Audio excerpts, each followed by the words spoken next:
Chapter 14, Working Together. The next day, I was pleased to see that Phoebe remembered her homework again. I was certainly glad I changed the cards to make her a homework collector. Holly seemed really happy being helpful all day long, especially because Mrs. Brisbane kept her busy. Slow down, Simon had slowed down quite a bit because, as door and line monitor, he had to wait for the rest of the students to line up. Hurry Up Harry was never tardy after recess or lunch because he had to leave when the other students did. And he was never late in the morning either. I guess the Edos still hadn't figured out the living room clock was fast. Be careful, Kelsey was extremely careful when she handed Og out of his tank. Don't be scared, Og, she said. I'd never let anything happen to a special frog like you. Just Joey tidied up my cage again, even though it didn't really need it. When Mrs. Brisbane came to check on him, she told him he'd done such a good job, she let him train all future animal handlers. Joey was overjoyed. Did you hear that, Humphrey? He asked me later. I'm a trainer now, not just a handler. Mrs. Brisbane really trusts me.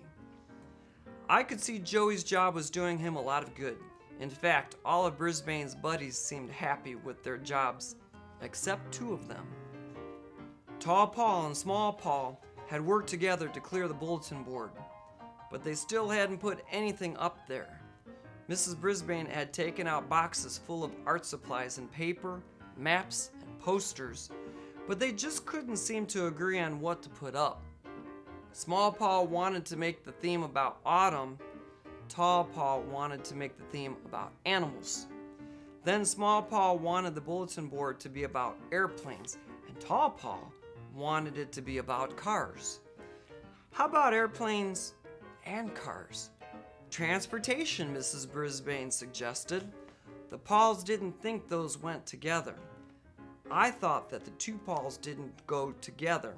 I had obviously made an unsqueakable bad mistake when I decided to pair them up.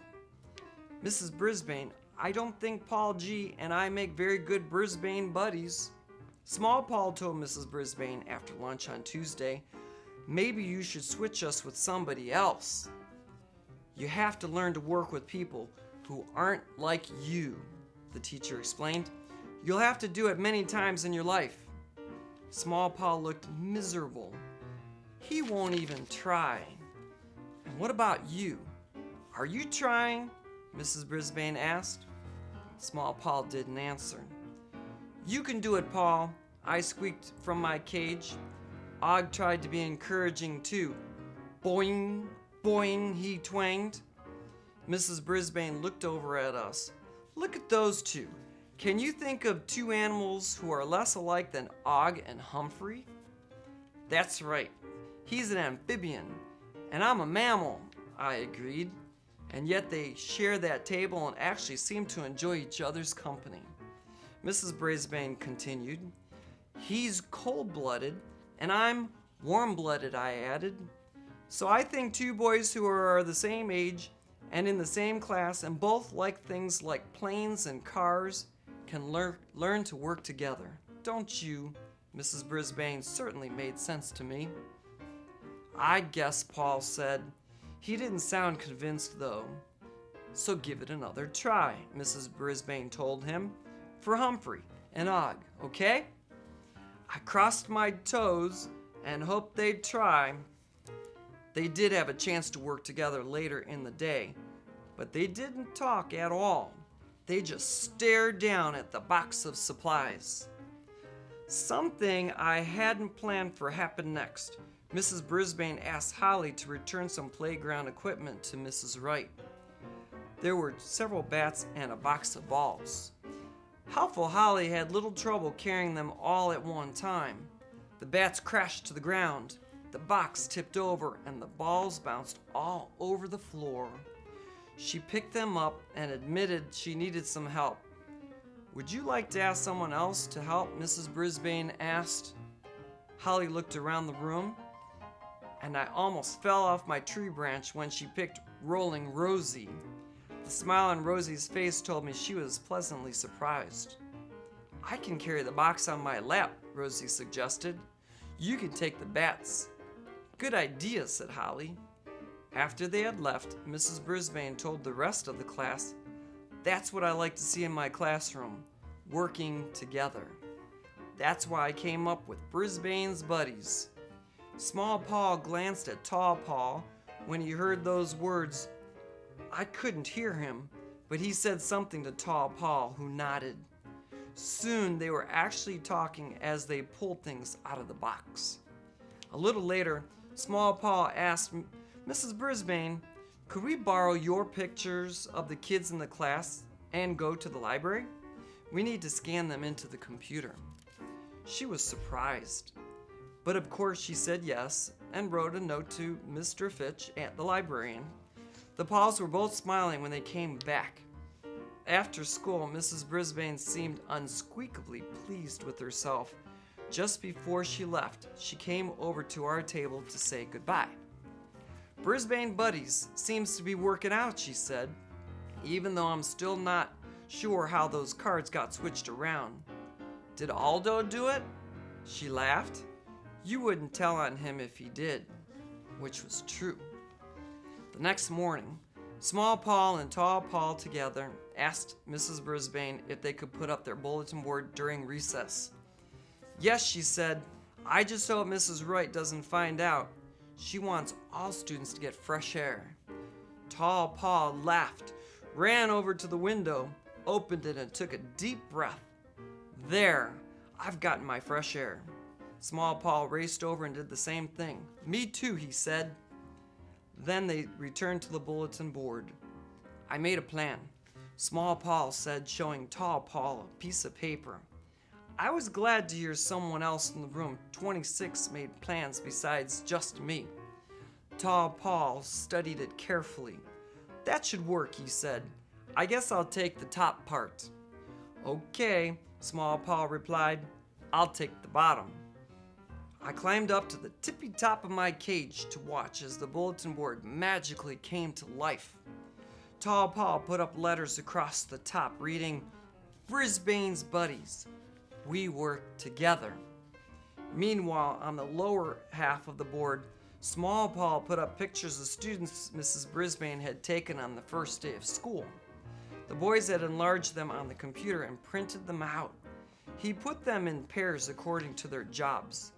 Next, Tall Paul put pictures on the upper half of the bulletin board. When they got to the middle, they worked together and didn't seem to mind one bit. They worked quickly in order to finish before recess ended. "Now, add the drawings we did last night," Tall Paul said. Soon the job titles were accompanied by drawings of the boys had made depicting each job.